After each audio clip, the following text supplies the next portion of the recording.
When some people are stressed out, they smoke tobacco, clean the house, or find some other means of escape. I prefer the tranquility of the darkroom. One particularly stressful week, I had the struggle of balancing several projects and a full work schedule.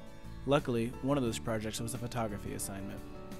After leaving work at 10 p.m., I headed to the darkroom. I was greeted by 3 of my classmates, fully stocked with energy drinks for the workload ahead. My many projects required several hours apiece, but tonight was dedicated to the darkroom. With limited space, it's best to work in the darkroom with only a few people, so tonight was an ideal setting for my darkroom assignment. Creating one print can take up to an hour, improving subtle nuances such as contrast, exposure settings, cropping, and other details. We each had to create 4 prints by morning. Having my classmates there to help is essential to the printing process. Getting feedback from different people on how to best improve a print is a lot better than trying to guess at it yourself. As I began printing, I thought about the chemistry at work. From developer, to stop, to fix, to the holding bath. Each step in the printing process must be followed to the T. To skip out would cause irreversible damage to a print. Our first project was due tomorrow, and I desperately wanted to do well.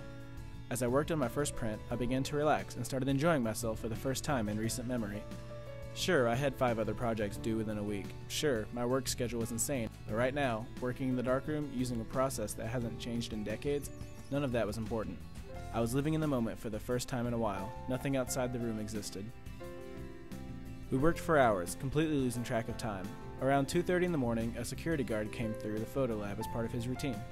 He asked why we were there so late, and when we told him we had a project due the next morning, he said that the important thing was to get a good grade. At that moment, I realized why the darkroom is so important to me. It's not about the grades I receive. It's about creating something completely unique, something my own from start to finish. A good grade would be nice, but the friendships and peace of mind that I get from working in the darkroom are far more valuable to me than my GPA.